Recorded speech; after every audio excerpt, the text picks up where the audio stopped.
Bonjour à toutes et à tous les amis, comment allez-vous aujourd'hui? J'espère que vous portez bien, vous préparez pour cette grande transformation, cette descente d'énergie au 8 août. Je viens de discuter de quelques idées qui sont mon point de vue, mon opinion, ma perception sur les choses, hein.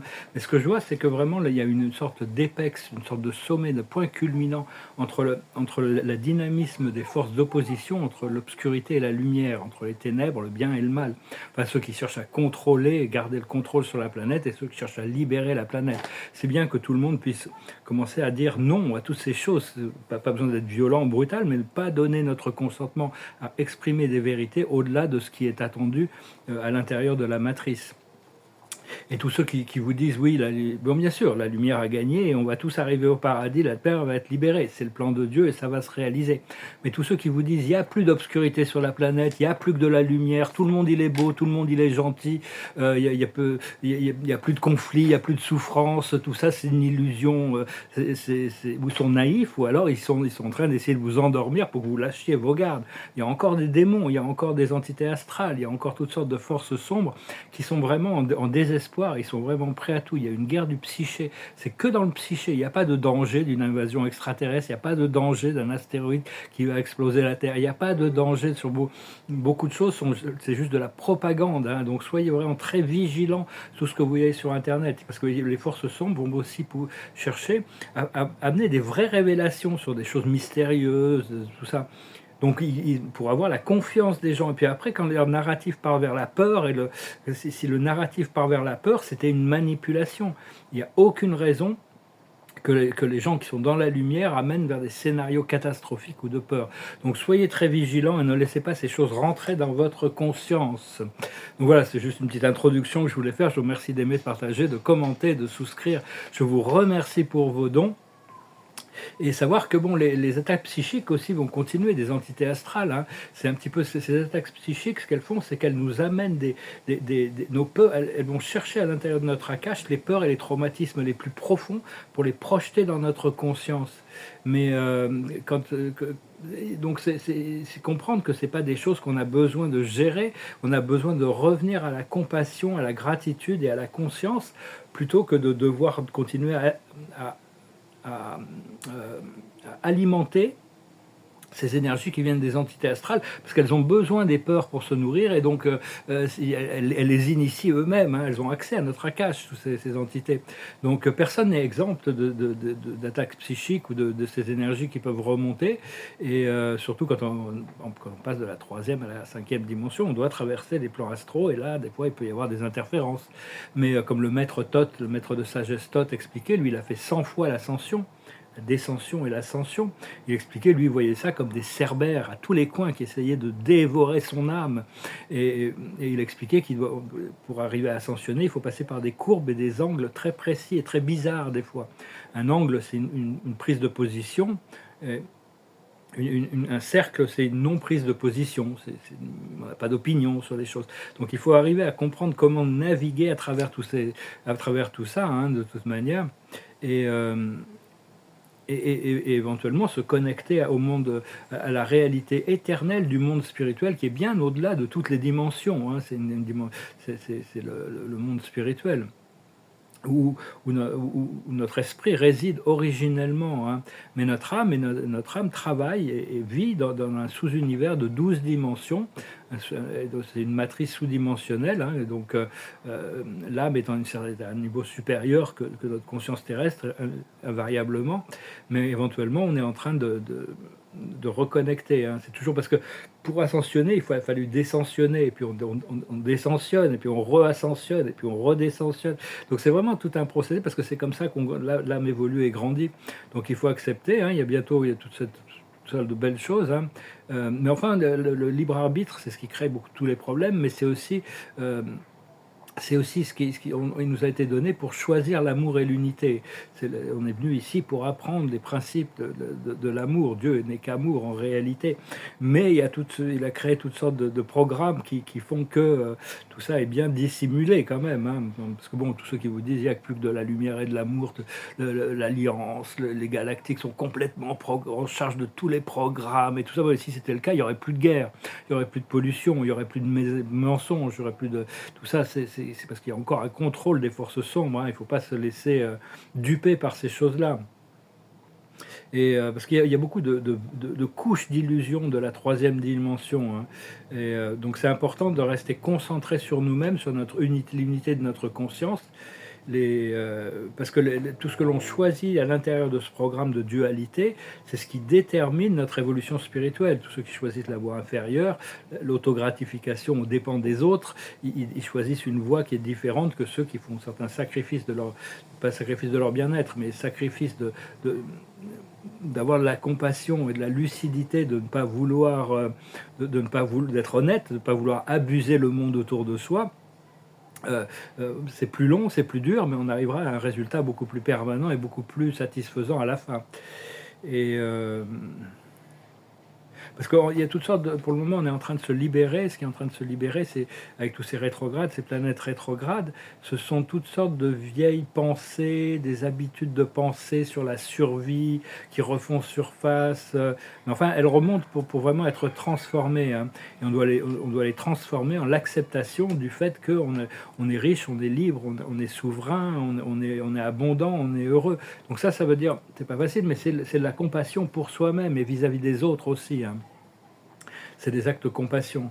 Et donc, parce que la peur, c'est vraiment l'instrument de l'illusion et des forces sombres, hein. Peur de l'inconnu, peur du futur, peur des autres qui sont différents, peur du manque, peur de la pauvreté. Et tout ça, c'est joué dans les médias, mais vraiment comme c'est symphonique, hein. Il y en a de partout, hein. Ils jouent que ça. Ils jouent beaucoup de ça quand même. Par contre, l'amour et la lumière, ça dissout les peurs, parce que tout est un en réalité. Il y a le pur et l'impur, il y a le bien et le mal, tout ça, ça existe. C'est pas, je veux dire, il y a pas le bien et le mal, mais ce qui apporte notre bien et le bien collectif, et ce qui nous fait souffrir, et ce qui fait souffrir le collectif, hein, quand même. On doit avoir un certain discernement sur ces choses. Il y a le pur et l'impur dans la vie, mais donc on doit chercher à purifier nos pensées, rester s'élever quand même. Et une fois qu'on a atteint la vérité, on ne voit plus que l'amour et la lumière, on voit qu'il n'y a que ça qui est réel. Ça ne veut pas dire que la souffrance et l'ignorance ne continuent pas d'exister, mais on a une attitude de compassion vis-à-vis de ça. La lumière et l'amour devient notre nature première et notre identité. Ça dissout les illusions, et ça partout où on va, hein. Mais il y a des challenges là-dedans, parce que bon, des fois on est confronté à des énergies qui sont pas du tout prêtes à recevoir, parce que les choses négatives, ça s'ancre vraiment dans l'esprit. Par contre, les belles choses, l'amour, la lumière, la sagesse, ça rentre par une oreille, ça sort de l'autre, hein, si on n'est pas déjà ancré un petit peu. Donc, faut pas s'attendre, on peut s'attendre à des miracles pour nous-mêmes, mais bon, au niveau du collectif, faut être patient, faut y aller pas après. Mais bon, des fois, il suffit d'un seul moment pour délivrer quelqu'un, une énergie dans son cœur. Et il est délivré, et après ça il a tout un procédé, mais c'est fait, il est initié sur le procédé. Donc nous on est juste là pour allumer les étincelles, et puis après chacun gère son programme une fois chacun devient conscient des choses. Et parce que au plus on est brillant, au plus on fait briller notre lumière, au plus on sera guidé, protégé et assisté par le monde spirituel, par l'intelligence supérieure qui encadre la vie. Et il y a de plus en plus de gens qui ont créé un network de lumière, un réseau de lumière partout sur la planète, qui sont en train de s'allumer, se souvenir de cette réalité de la source, de l'amour et de l'unité, de leur âme et de leur esprit.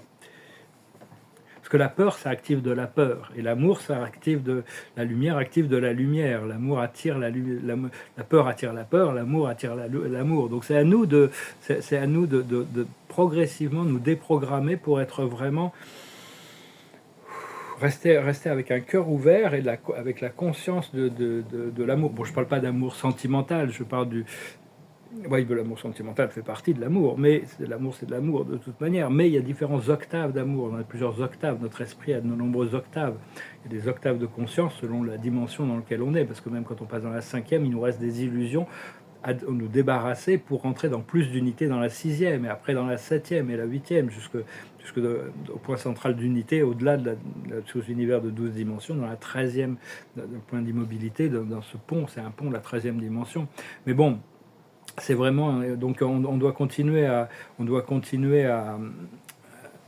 s'acheminer sur des octaves de conscience et de lumière toujours supérieures, tout en sachant que l'esprit a de nombreuses octaves aussi. Le plus basse fréquence plus basse octave de notre esprit, c'est notre ego. L'ego qui vit que dans les sens, l'expérience sensorielle. L'ego, lui, voit l'expérience physique, sensorielle. Et le plus haut octave de notre esprit, c'est notre moi divin. Et il y a toute cette sorte de niveau entre les deux, des procédés d'intégration. Mais en réalité, on a ces deux parties, on a cette partie humaine et cette partie divine, et on doit les aimer toutes les deux. On doit aimer nos imperfections, on doit s'aimer soi-même avec nos illusions, on doit s'aimer soi-même petit à petit. Et au plus on se soumet à cette acceptation de s'aimer d'aimer tout ce que l'on est, où on est, qui on est et tout ce que l'on est, au plus notre divinité a le pouvoir de nous faire avancer vers des niveaux d'intégration supérieurs. Et donc, parce que quand on rentre dans la présence, un seul moment de présence, c'est absolument, c'est extatique. Hein, ça efface toutes les peurs, les doutes, le passé, le futur, les jugements. C'est des moments qui sont extraordinaires. Si vous n'avez pas encore reçu ça, ça viendra. Hein, c'est des choses absolument. Il n'y a rien qui est égal jusqu'au moment où on pourra être fusionné dans notre présence et on ne la quittera plus jamais.